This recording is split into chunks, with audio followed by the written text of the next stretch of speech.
The Radio Misfits Podcast Network.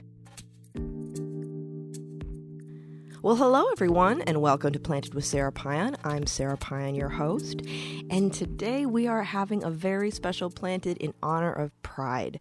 And I have my colleague and friend, Michael Colbruno, founding member of the Milo Group in California, but also the owner of Ghost Dance Ranch, which is a 1-acre cannabis farm in Lake County. Michael, welcome. Thanks for joining me today. Thank you, Sara. I'm excited to be part of your podcast. I'm excited that you're here, and I think it's really important that we have this conversation. One, I just love catching up with you, but two, we don't have enough conversations about the inherent queerness of cannabis and the rich history behind it. And I'm just really glad to have you here to talk about it, because it's not just about the plant and the patients. It's also about all the activism of the LGBTQ community that's made cannabis what it is today, and for us to be able to have safe access. Absolutely. And there's such a great history, being here in San Francisco, of cannabis in the Bay Area, in California. And I think a lot of that history has been forgotten over the years. And I'm looking forward to talking about it a little bit with you today and your listeners, because, the industry's changed a lot in the last couple of years, particularly since Prop 64. And I think we need to remember some of the early pioneers and why this became such an important movement, and why it came out of the medical community, why it was really people who had health challenges who really put cannabis in the forefront that led us to legalization. Yeah, and we can't forget that a lot of those people that worked very hard to do this often put themselves in some really sticky situations to either around moving policy forward or having sick partners that they had to put their lives at risk to be able to get cannabis to them when they didn't have safe access. That's right. That's exactly right.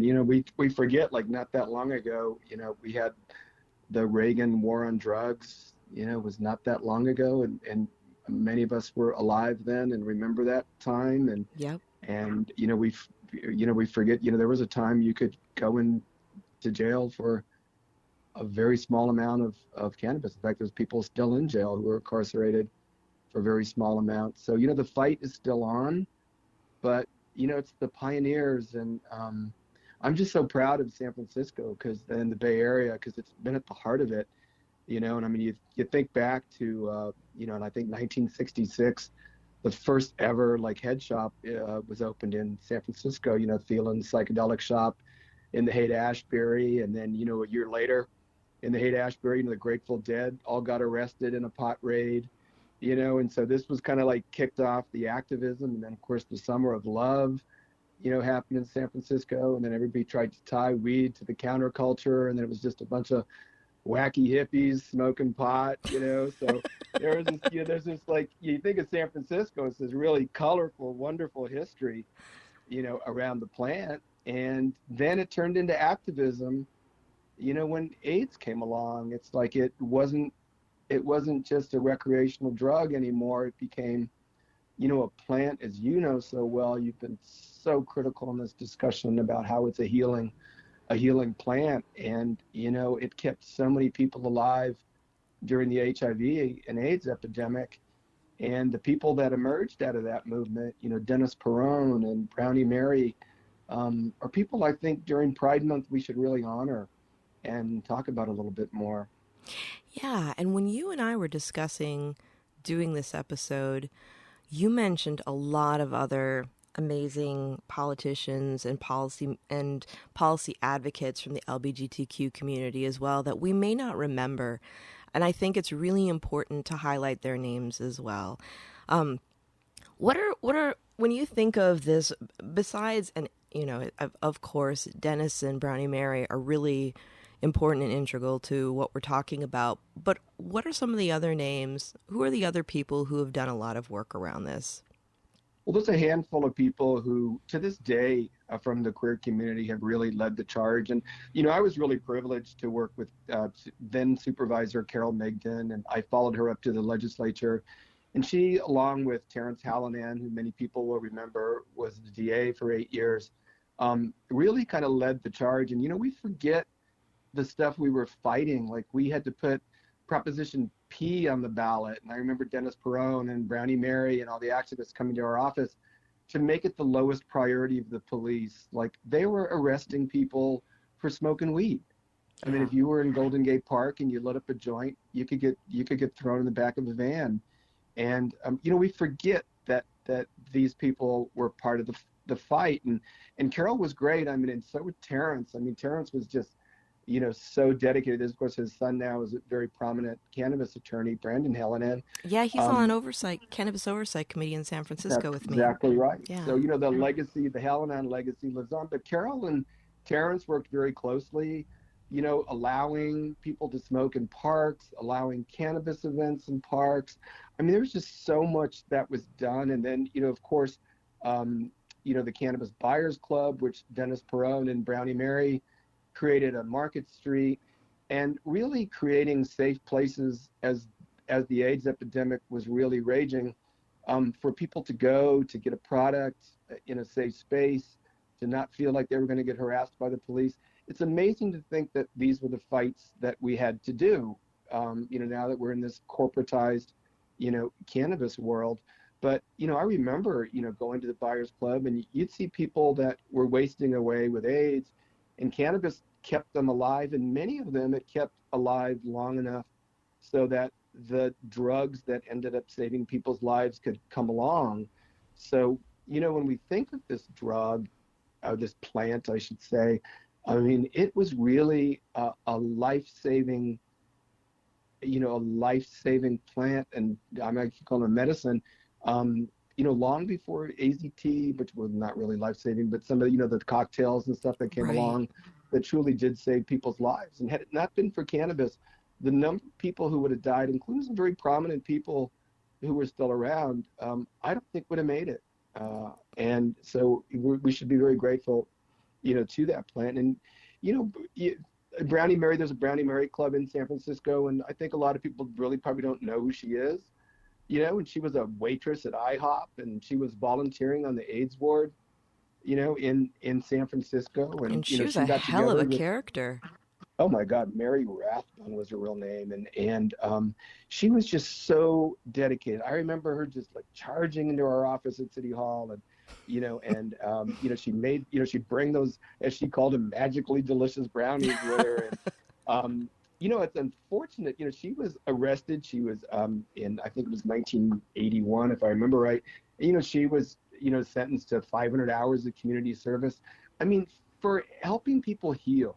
Yeah. And we just have to wrap our brain around what that really means in hindsight. So these people really weren't just pot activists. They were people who were committed to the community, committed to the health and welfare of the community, and they really did pave the way, because at the Cannabis Buyers Club was where Prop 215 really came to fruition. It's where the meetings were, the strategy meetings happened. It's where, once it got on the ballot, where the activism and the mobilization happened.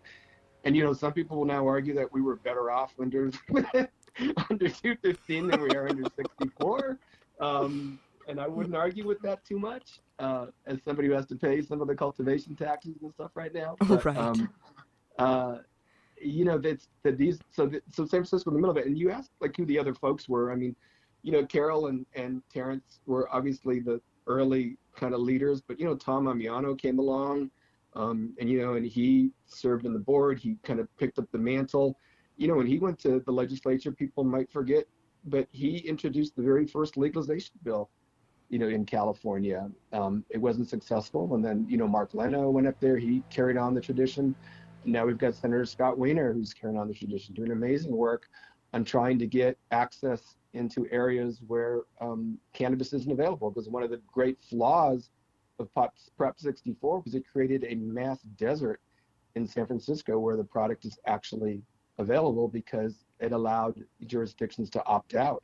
Yeah. And this is why the illicit market is thriving. So Scott's been great on that. And so, so when we think about Pride, and we think about Carol Migden and Tom Amiano and Mark Leno and Scott Wiener. I mean, we really have a lot to celebrate this month. Yeah, we do. We do. And that's, for me, starting out in my work in cannabis in a little shop in the Stro, as Oh, we yeah. affectionately call the Castro, meeting a lot of people who lived in the Castro for decades, who lived through the AIDS epidemic, and would tell me stories because I was still in Michigan when everything was really going Yeah. on, and just talking about losing friends or seeing these young men walking down the street like very, very old, sick men, just everybody who lost partners, lovers, friends. It was a decimation. And, we really needed to have good community support. And even beyond the AIDS epidemic, I remember talking to my friends Michelle and Michael Aldrich Oh, about, yeah. yeah, about Champs. And they were saying that, it was more than a dispensary. It was a community center. Like when the 9/11 attacks happened, they got a call saying, "Hey, we're opening early because there's a line waiting out. People are frightened and anxious and they need our support." So they ordered a bunch of pizzas and people came in, and they didn't just purchase cannabis. They came to commune with one another and really support each other in a hard time. And that's what it's all about, isn't it? Community. And I hope we continue that trend. I know there's, Emerald Cup and there's stuff that still brings us together, but it's just, I don't want to be, nostalgic, but there was a time it all felt very organic. There'd be smokeouts in Mission Dolores Park, and people just seemed to join, and it was community, and people start playing their guitars, and I hope we don't lose that. Yeah. I hope it just doesn't become another commodity. Not there's anything wrong with that, but There's an opportunity for it to not only be a commodity. I mean, I just read a report the other week that it's actually the fifth largest cash crop in the United States. But we also have this unique opportunity to change the way we do business. That's right. And I feel like, if for as much as a lot of people are trying to change the face of cannabis, almost put this shiny veneer on it, which actually separates us from our realization that it's actually a plant that's grown in soil instead of something packaged. We still have amazing activists out there that are doing work, especially like around one of the major tenets of medicinal cannabis, which is compassion programs. And that was the Dennis Perone and Brownie Mary Act. So Exactly right. And now, we've moved on. I don't want to say we've moved on, but, beyond HIV/AIDS now. And I know the apothecarian who you work with is great about this, and Berkeley Patients Group, who I also do work for. Oh, I love BPG.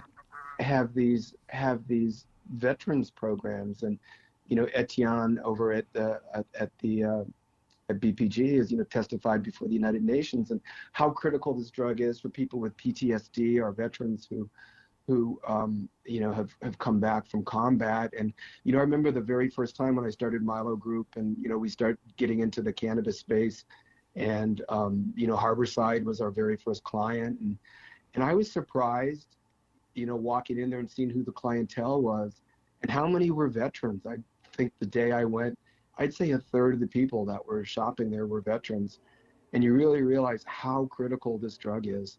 Oh yeah. To just be able to keep your mind together, to get through a day or get through a year. And so this medicine it's just amazing that we think of it as a drug. And even under Prop 64, we treat it like a drug. Like, I was talking to an assemblywoman who's a farmer, and she was shocked that we get like taxed at the crop, that we're not allowed to sell our own product on our own farms. We're not allowed to like take it to like markets like they can. It's like she can take her walnuts to a farmer market. We can't do that. We have to go through this elaborate system. So we're still not getting treated like a crop. In fact, we're not even in the agricultural code, which always really kind of bothers me. It's like, we should be like tomatoes. There should be no difference, right? We should. Yeah. And I think from a eat your greens and smoke your weed. That's going to be my new mantra. That's right. Well, we look at it. policy-wise, we treat it like it's radioactive. And it seems like that stigma is just a really good excuse for policymakers to take advantage of the industry. And for the record, I voted for 64, but I only did it because it seemed like every time something came up about legalization, there were that many more people with not the best of intentions that felt a little braver stepping up. I just thought the next time there's going to be more greedy fingers in the pie, and it's going to be an even worse deal. Like what we saw when they first were proposing medical in Ohio, which was a nightmare. You're right. But I feel like I'm just really glad we're having this conversation, because there is so much more heart and thought that's in cannabis than people could actually know. Because we really need to highlight more the fact that there still is a really rich LGBTQ community that's engaged and is active in cannabis. And I think also talking about, when we're looking at the LGBTQ community and some of the things that people go through, we're also seeing cannabis being used in many ways that are helpful still for things that people are going through. Like I have a colleague, what was it, maybe a year or two ago, I had my colleague Emerson Palmer on, and he was talking about when he was transitioning and how he was able to use cannabis to help with some of the things that he was going through, like hormonal troughing and different things. There are different symptoms that come up when you're dealing with hormone treatments, hormone therapy, that cannabis can be really helpful for. So there's just a lot more to like delve into around this, and I think really like keeping to, of course, we're in a new era of cannabis, but not forgetting our roots and not making it so flashy and cold. We have a lot of work to do around that, and also maintaining our community roots and making sure that companies that are coming into areas are also engaging with the community and giving back. Not that it's a panacea for everything, because it seems like states really look at that like, oh, we'll just throw some cannabis money into it. And it's like, well, you could do that with any industry, like, but we can do things to support our communities. We can do things to look at conscious, compassionate capitalism. If I do believe that there is such a thing.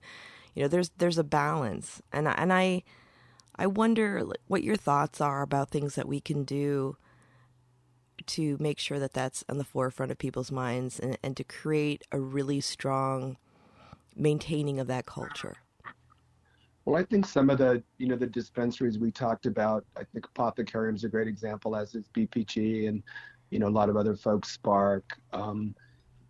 They really, long before it was required, were giving back to the community. Yeah. And we're integral parts of the community. We're involved, had their employees involved. And I think that's really important. And, this group I'm involved with in Lake County, we put together a pride pack, which, as a lot of the farmers who are, identify as LGBTQ or LGBTQ friendly, and we're giving proceeds back to the community. That's something that we're trying to do at a little old Lake County, and it's so important to reinvest back in your community, because as you're saying, it creates that community, right? It's a broader meeting place. You support organizations and groups that have the like interests and like goals and motivations, and it's a really wonderful thing. And I don't think we're going to lose it. And I like your statement about, compassionate capitalism, because it can exist. And actually it's done so many good things over the years. I remember when I worked at the Board of Supervisors, we had private industry was funding follow-up breast exams for poor women because the city couldn't afford it. We had a budget crisis. So, private industry can step up.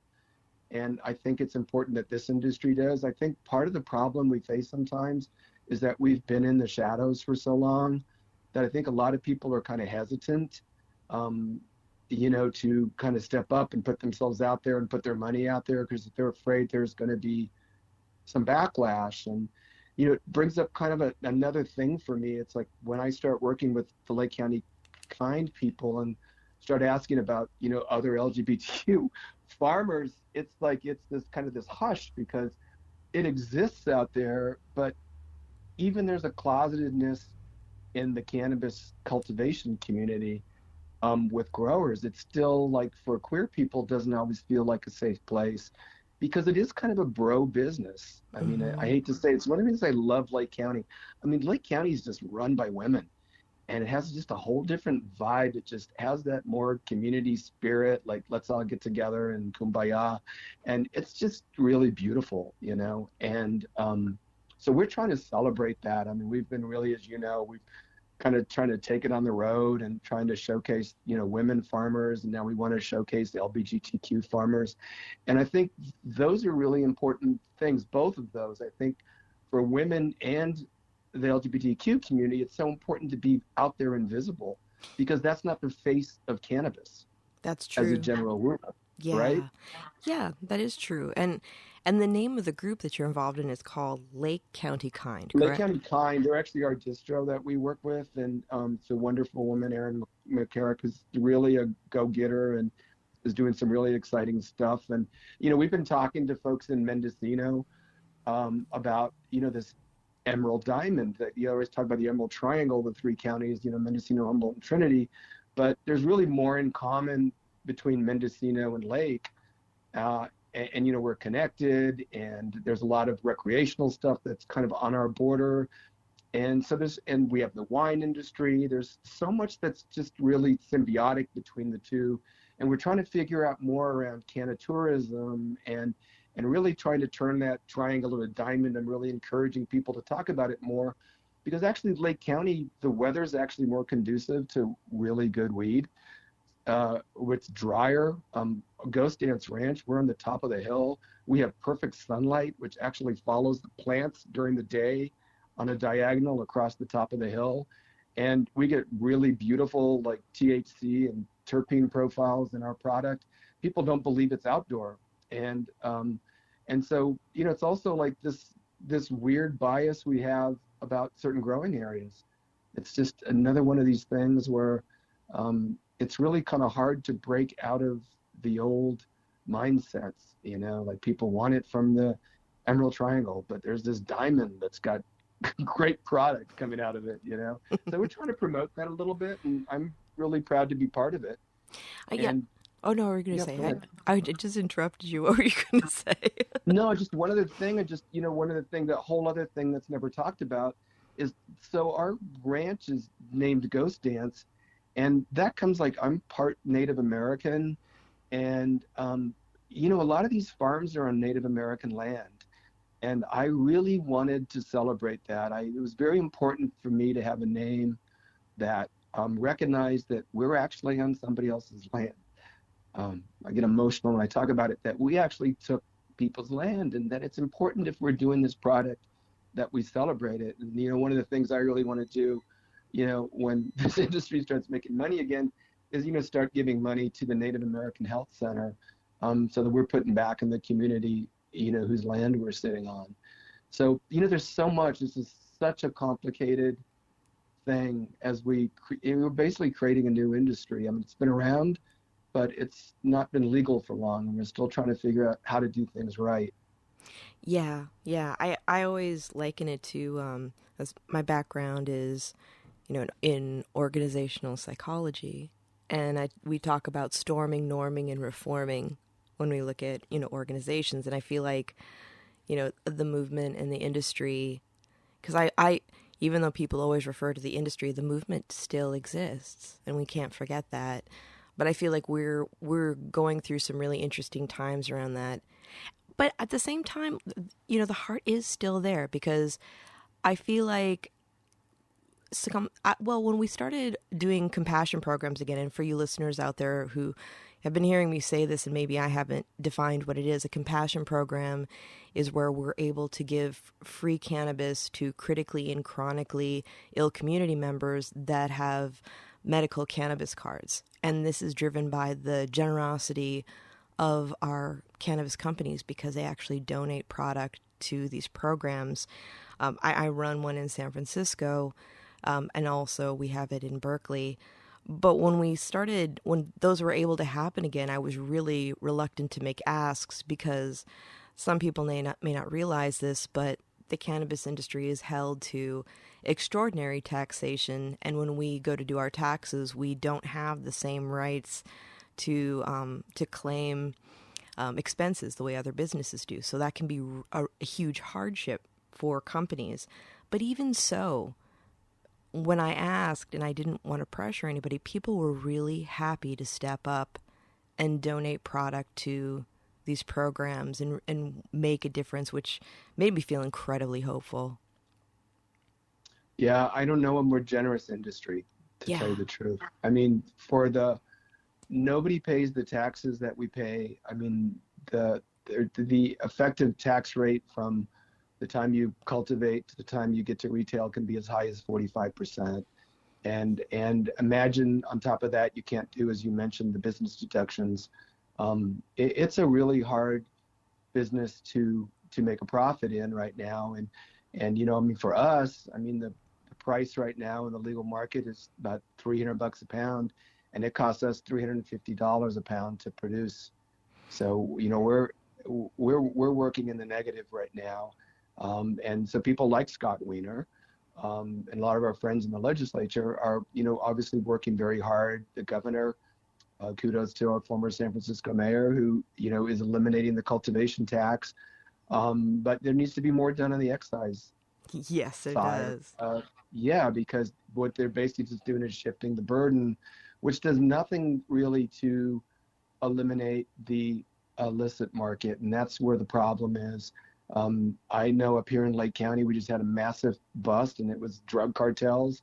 I know the Alameda County DA had talked to me about, when they shut down BPG, like the cartels were right back in there. They are the strongest competition, and legislators need to get it right. They need to not shift the tax burden around, but they need to make it. So Prop 64 actually says that the intent of Prop 64 is to create a system in which the legal market can compete with the illicit market. And that's not happening right now. And I have maintained that if the legislature this year doesn't make those changes, that the industry needs to sue. Yeah. Because I think it's actually violating Prop 64. And you know who it's really hurting?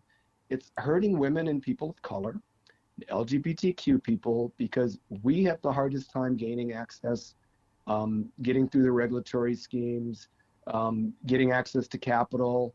So it's a real social equity issue, taxation. So I really feel strongly. I know we've been working with an attorney, who's already drafted a potential lawsuit. We've already informed the Attorney General's office about it, and feel very strongly if the legislature doesn't act properly, this industry could fail. And everything we're talking about, Sarah, is going to go by the wayside. Yeah. And the cartels will take over. It happens every time there's an opening. They're here.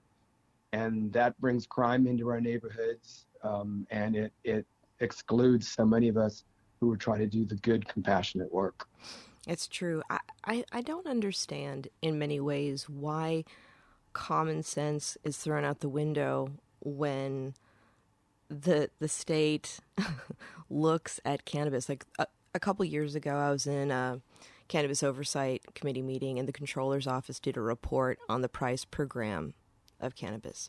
And they said that the price per gram was going up because of competition. And I laughed.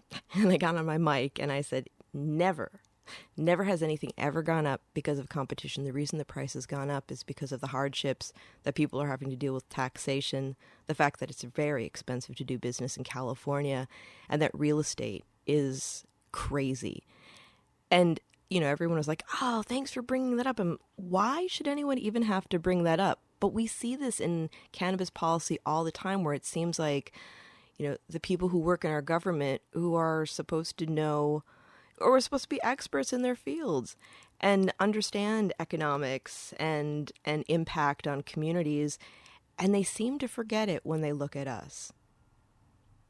Yeah, it's interesting. It's interesting. My company, Milo Group, we were just working on helping them with a rewrite of an ordinance, and it was shocking to us because the staff had rewritten a cannabis ordinance and not invited the cannabis industry to the table. What's that all about? Imagine if rules for wine, the wine industry, and none of the wineries, none of the wine growers were invited to the table. It's just astonishing to me that we're still this perception as these like wackadoodle hippies in the hills, you know.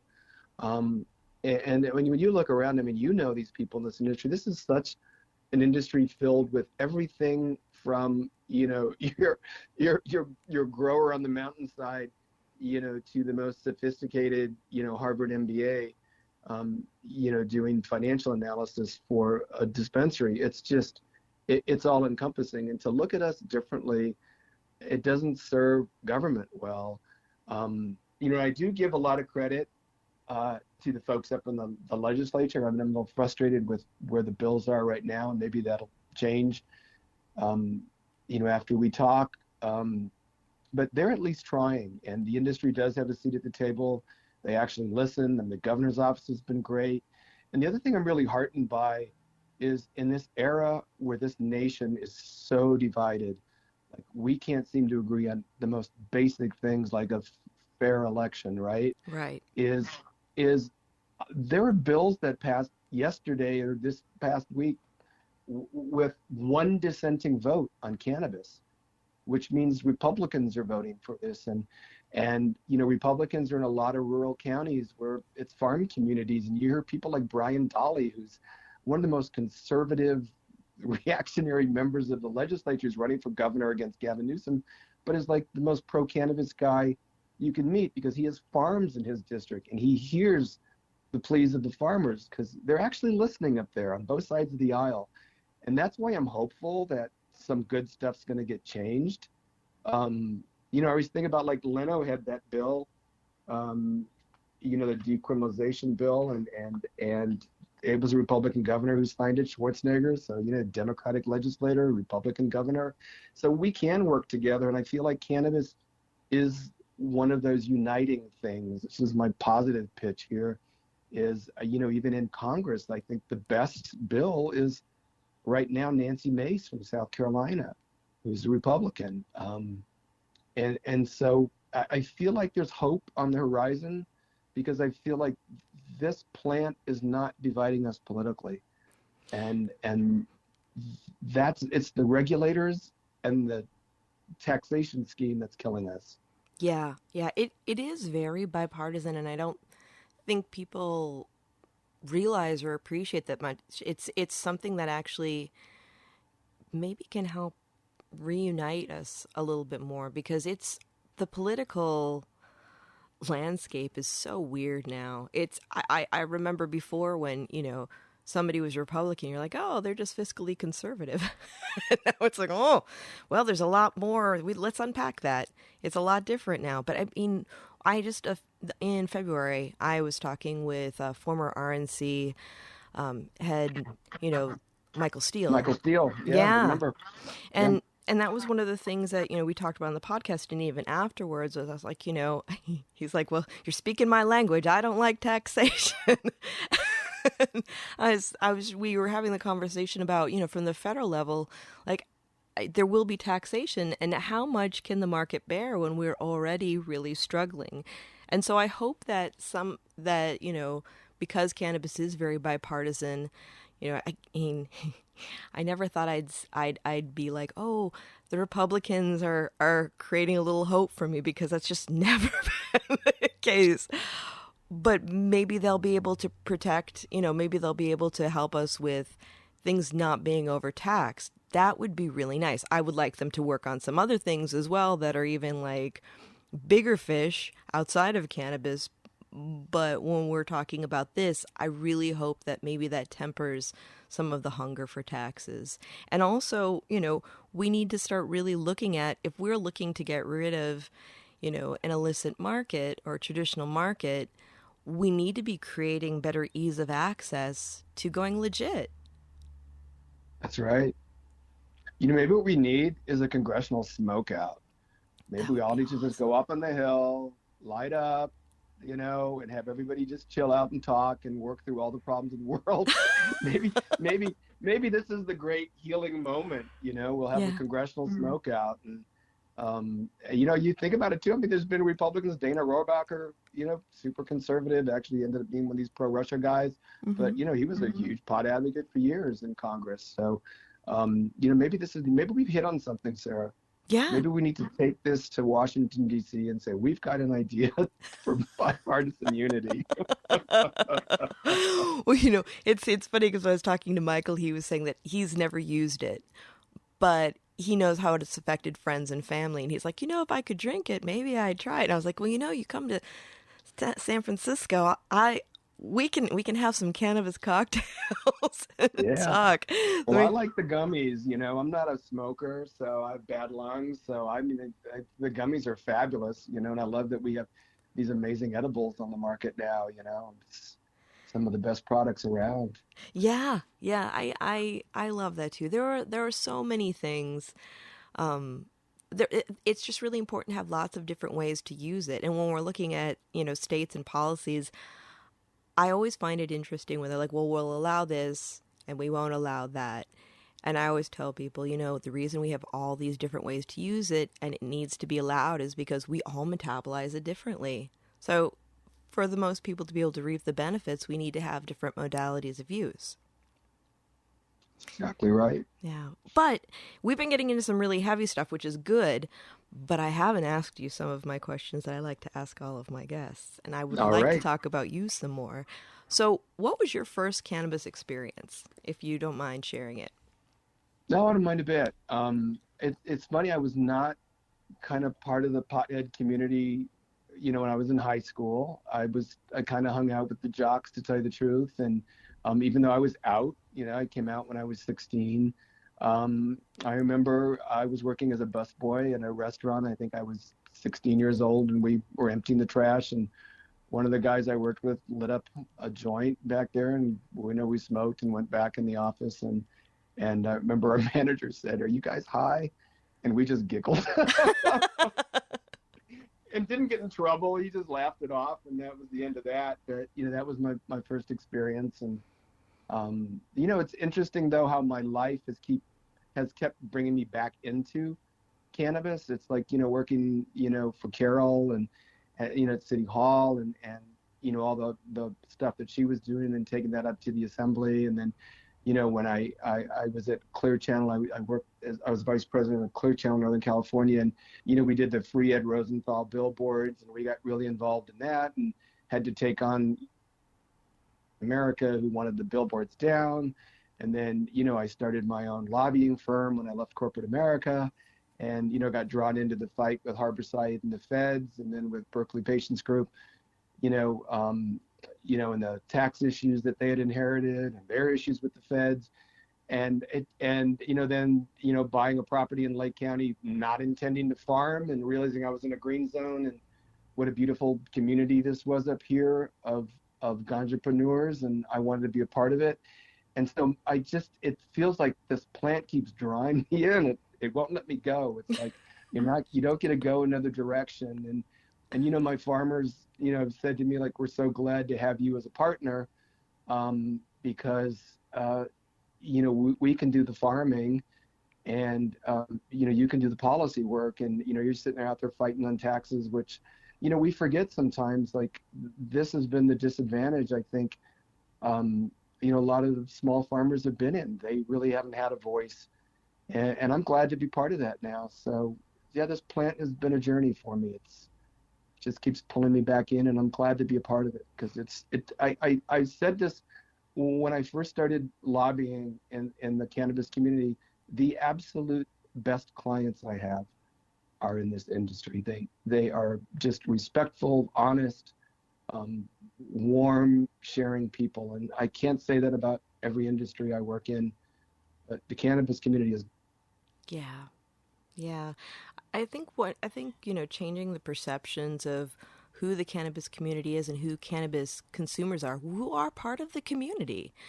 I think it's really important now that people start to let policymakers know who they are, so that policymakers can have a better understanding of their constituency.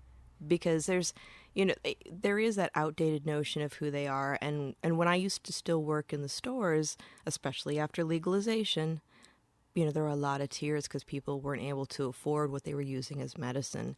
And they get mad at the dispensaries and the companies. And I would always clarify for them, it's not us, it's the taxation and all of the different things that we're held to more so than even like the organic food industry. But it's time for people to say, I'm a contributing member of society, I pay taxes, I use cannabis, and I vote. That's right. Well, what's encouraging is the Grateful Dead generation is now in power. So the people that we think are old now, in their 60s and 70s, they're the people in power. And I think that's why we're seeing this bipartisan effect, because I think they're people who grew up smoking pot and it wasn't considered an evil thing. And those are the folks. It's not the Nancy Reagans, that are in power anymore. Yeah. And I'm encouraged by that. Yeah, I am too. Yeah, Nancy did a number on everybody. I remember my cousin when she was little, she was in elementary school and she had strep throat and she'd gone through the DARE program.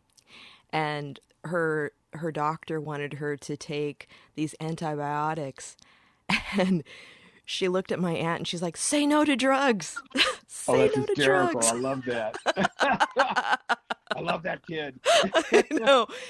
Now she likes weed. I love it. Good kid. Of course, she's also pushing 40, so there's that. Great. See what I'm saying? It's becoming generational. It is. And when you were bringing up music in the Grateful Dead generation, it's like, I'm a jazz musician, but I noticed that you are into classical music.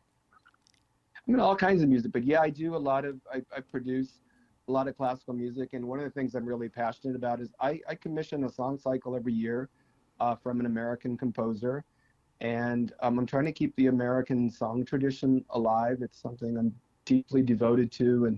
And the one I'm working on right now, I'm very excited about. It's a all African American program. It's a wonderful woman named Brittany Boykin, who's an award-winning composer and professor, and a singer who I'm absolutely in love with, Sydney Outlaw, who's just the funniest and most talented human being on the planet. He has a beautiful new album out called Lament. I'm happy to be working with these two, and this is going to be my new project. The one I did last year is, we've been trying to premiere it, but COVID keeps getting in the way. It's a song cycle based on fathers and sons, because there's so much music in the classical canon between fathers and daughters and mothers and daughters, but nothing really between fathers and sons. And it's a really touching song cycle. It kind of takes from birth to leaving the home. And I'm glad to be adding that to the musical canon. Oh, that's so cool. I love Yeah. that. I love the fact that there are people like you supporting the arts. Like I don't know if you know Marcus Shelby. He has his jazz orchestra. Yeah. And he's done some amazing stuff too. Not classical, but jazz, like with his stuff around Port Chicago, and other things that he's done. I come from civil rights, so Equal Justice Society did a lot of work supporting him with his work, and I know him as a, well, of course he's when I think about Marcus, I have a really hard time calling myself a musician. Oh, he's so brilliant. So brilliant. Yeah. But also, like, when you look at the creative process in music, like for me, when I would go into the studio and work, I always found that having like a couple of puffs before I went in to do songwriting with my songwriting partner and producer, or even, a little puff doesn't affect your voice. Yeah, can I just tell you, I mean, it's probably people don't think of pot smoking in classical music, but I mean, I know so many artists and composers. I mean, it is a great tool for creativity, right? I mean, Right. who hasn't had a little sativa in their system and had the brightest idea they've ever had in their life? I'll tell you a very funny story, Sarah. When I sit on an opera board, and it came up that I lobbied in the pot industry, and I had this woman sitting next to me, 82 years old, And she leaned over to me after the discussion and she said, "Do you know where I can get some Gorilla Glue?" That's And beautiful. I said, "I actually do. The apothecarium carries it." And she goes, "Good, because you know what? If I didn't smoke a little, I couldn't get through these board meetings." And we became fast friends, let me say that. I love that. I love that. Well, and that's the thing. It's like, going back to the perceptions of cannabis users, I always used to tell people, spend an afternoon in my waiting room and see who comes in and see what you think. And also, like, when I go into meetings, I suit up and I wear heels, and it always makes me chuckle when people's perceptions are, oh, she probably doesn't even use weed. And I'm like, Oh, isn't that something? it is. I was like, well, I wish that those thoughts weren't so, but by the same token, I'm like, well, that means that I'm like deep undercover, so maybe I can make some change. Yeah, well, remember when like the Elon Musk thing happened and he said he smoked pot and like the stockholders, I mean, everybody went crazy. It was like, what is the big deal? I mean, the guy's one of the creative geniuses, whatever you think about him with Twitter. I mean, he's like a creative genius. He's changed the auto industry, he's changed solar power, and the guy smokes a little weed and it's a big deal. Yeah. I mean, this is like because he's a CEO. It's just remarkable to me. Like, I wonder, like, how many. I know a CEO of a bank who's the biggest pothead I know, Yeah. and he's brilliant. He's created a massive, you know, successful financial organization. But yeah, you're right about those stereotypes. We really do. This is this old like hippie on the hill view we have of a pot smoker, right? Mm-hmm. It's true. And if we, yeah. No, what were you gonna say? No, and this you touched on is this changing these perceptions is so important, but I do feel like generationally that's really happening. Yeah, I do I too. think like this Nancy Mace, conservative Republican from South Carolina talking about smoking weed when she was a waitress. I mean, that alone does more to change things than we can ever imagine. I She agree. normalizes it more than any of us could do through activism. It's Her true. standing on her standing on the steps of the Capitol with people promoting legalization, best thing that could happen. It's like I always say, conversation is normalization. The more we talk about it and the more people share their experiences, the better it's going to be. Even from like a harm reduction standpoint, like talking about how we all react differently, so that if somebody doesn't have the experience that they want with it, it doesn't necessarily turn them against it. We need to have critical thought around it.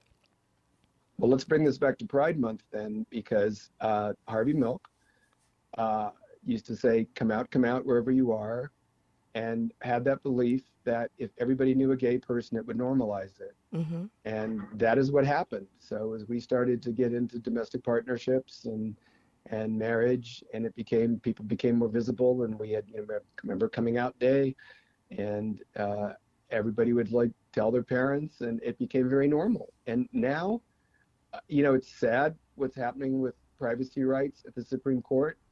And, I know people are very concerned about, gay marriage being repealed, and certainly the Griswold case, which is your right to contraception. But I have a feeling that that the fact that our community's been out for so long and we've made ourselves so visible and normalized it so much, there's no going back. I Yeah. can't imagine they could strip this away. It's just I maybe I'm falsely optimistic, but there's a lesson out of the LGBTQ community. I mean, Harvey Milk taught us right. Normalize it, make it visible, and your life's going to be a lot better.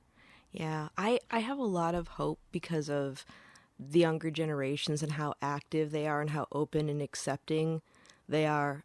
It's just it warms my heart. Like that valedictorian in Florida, when they told him, they'd cut his mic, so he just talked about curly hair, but he said that if those policies had been in effect when he was younger, he may not have come out. He may not have felt brave enough to do it, and that's scary. Look at us being the optimists here. This is like the optimist podcast. Like, we're just seeing the good and the light and everything today, which I love, because these conversations can get pretty dark and dour sometimes, because you're fighting uphill battles all the time. And you're really inspiring me, Sara, because you're reminding I mean, how often we need to just look at the bright side. There is always, if we keep up the fight, and like I really appreciate how you do your podcast and you bring amazing people to the table. Like Michael Steele is a great example, and just talk about this and normalize it for audiences that may not be pot smokers, right? And may Yeah. not be near it. Well, and to have the conversation that we have more in common than we might ever know. Like, talking to Michael gives me hope that there's because he's a really cool guy, and he's made some real stands. Like, there are some things that are happening in that party that are terrifying. And there are people that are trying to make sure that they're trying to pull it back and get us out of that nightmare. There are good people on both sides of the aisle that are trying to get things done. Yeah, it's absolutely true. I mean, it's just I kind of miss. I feel like the pendulum has swung so far. I think the Republican Party's gotten so crazy. Yeah. I almost feel like it's going to implode on itself.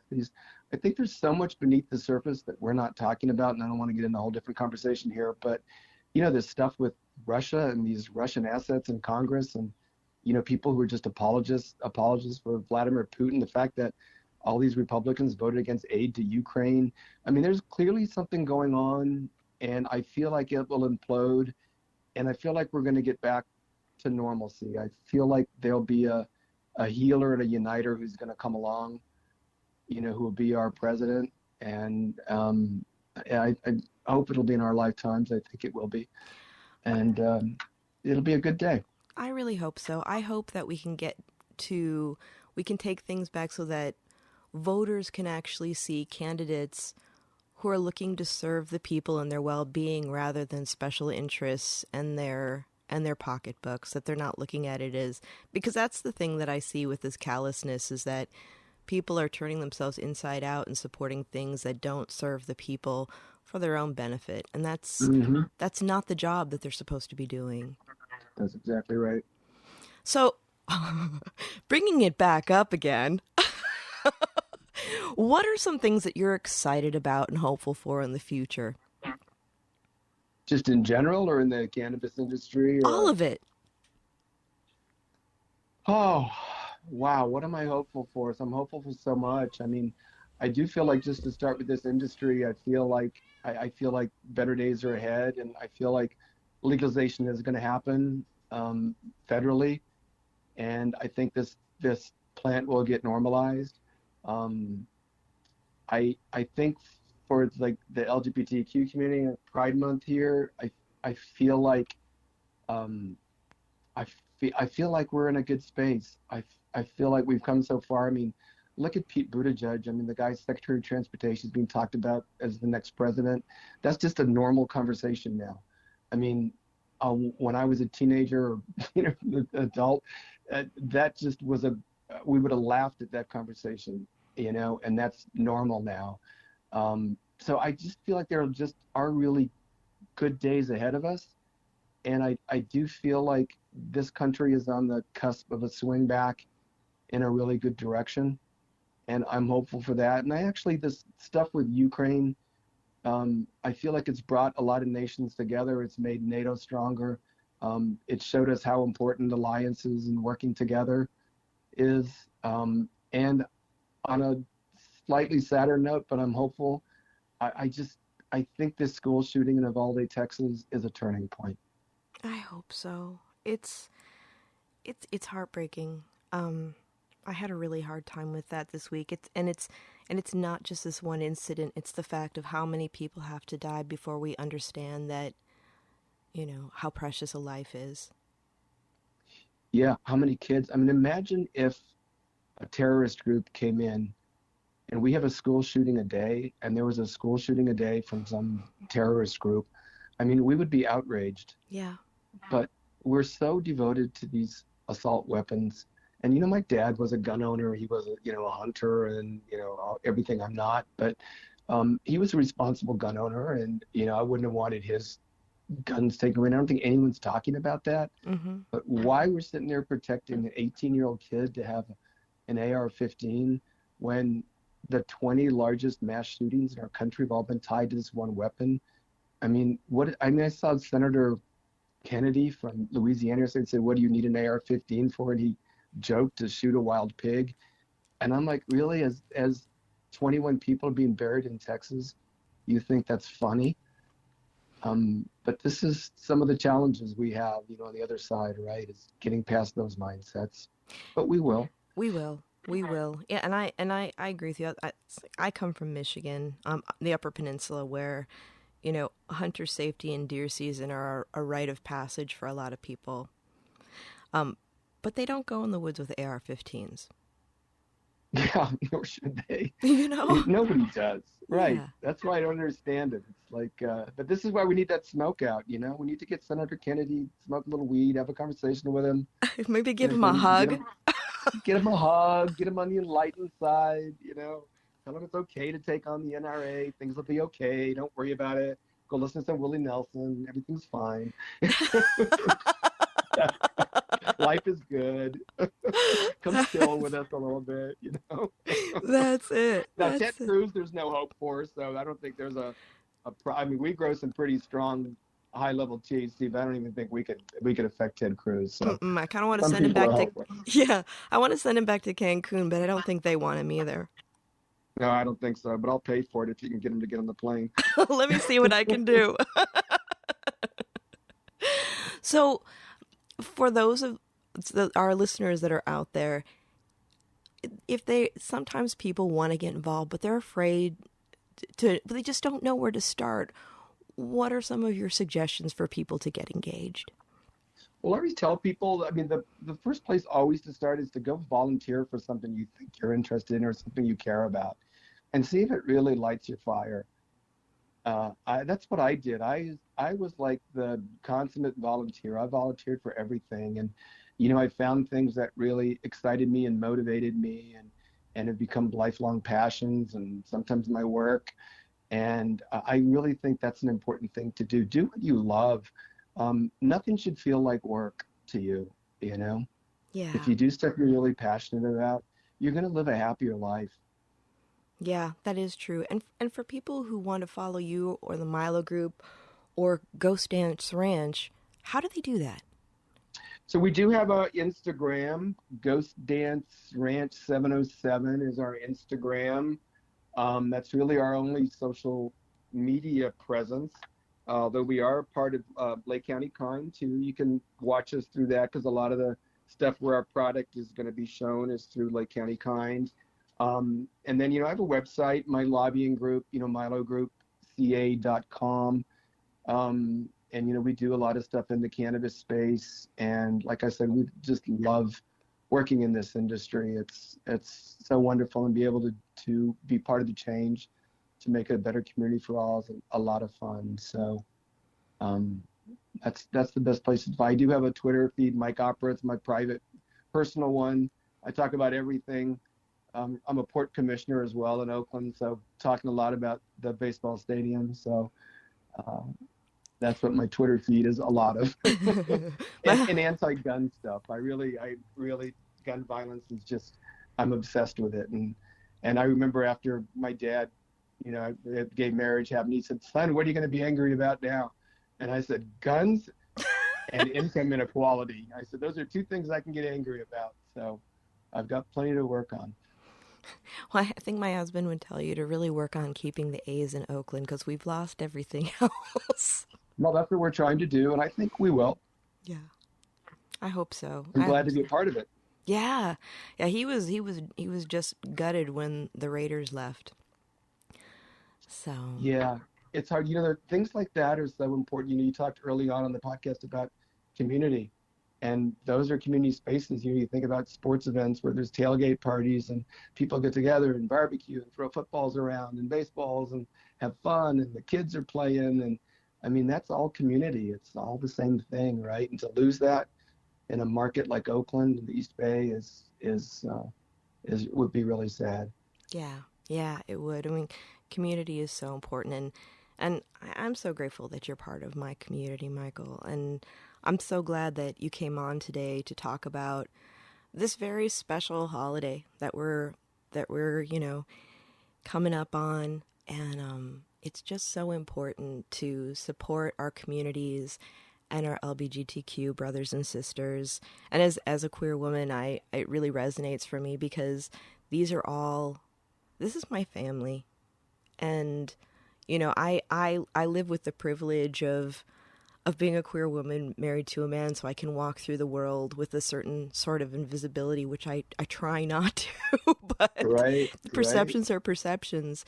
And we have so much more to do to make sure that we are able to lift up our community and also make sure that we're not backtracking with people trying to take away our rights and our privacy. And we just need to, I don't know, maybe make people feel better about themselves so they don't have to take other people down. Like, you talk mental health crisis. I think that this is a big part of it. It's like people need to make people feel less than so that they can feel safe within themselves and their own fears. And, love your neighbors, get to know your communities. Yeah. It's really That's the real pandemic is tearing people down. Let me, one more on a hopeful note. We talked about the AIDS epidemic, but one of the things that came out of that was really good in our community was, when I was growing up, it was very separatist between gay people, lesbians, and bisexuals, right? Those were the three groups, and they never really got together. There were separate meeting places, separate bars, to go to. And when the epidemic happened and men were dying, it was the women who stepped up. It was the lesbian community who stepped in to care for the men, and were the politicians that all got elected. They were all women, most of them. The 4 women who created marriage equality were all elected during that time, and really stepped up and filled a void, and it brought our community together. And we've been better because of it. And it's why we have now LGBTQ, I plus, is because we've all come together. We're one big family. Yeah, it's true. And it used to not be that way. And I think those who aren't old enough don't remember those separatist days. And it wasn't a lot of fun. Yeah. Well, yeah, So. it's very isolating. I always joke, if you want to get something done right, ask a lesbian. Isn't it the truth? Isn't it the truth? It is so true. Michael, thank you so much. Thank you for being on the show, and I really look forward to continuing the conversation. And I just feel so grateful to have a friend and colleague like you working in the trenches and getting things done. Thank you. Well, thank you for keep shining a light on this industry and the work that you do. It's very much appreciated and does not go unnoticed. Thank you. And for those of you listening out there, remember, Planted is twice a month, and you can listen to us wherever you listen to your favorite podcast: Stitcher, TuneIn, Pandora, Spotify, Amazon, Apple, Google, you name it. We are there. And if you are enjoying the podcast, leave a review, share it with a friend, follow us on social media. We are on Twitter, Facebook, and IG. On IG and Twitter, we're Planted with Sara. On Facebook, we're Planted with Sara Pion. Our website is www.plantedwithsarapion.com. And of course, you can find us on our parent network, Radio Misfits Network, where you can hear a lot of great podcasts. So if you like other things other than cannabis, which most of us do, although cannabis is really cool, there are other great podcasts, including one of my favorites, The Winemakers. So check them out as well. Closing out today, remember, it's a crazy world out there. Be good to one another, stay safe, and stay curious. Until next time, signing off.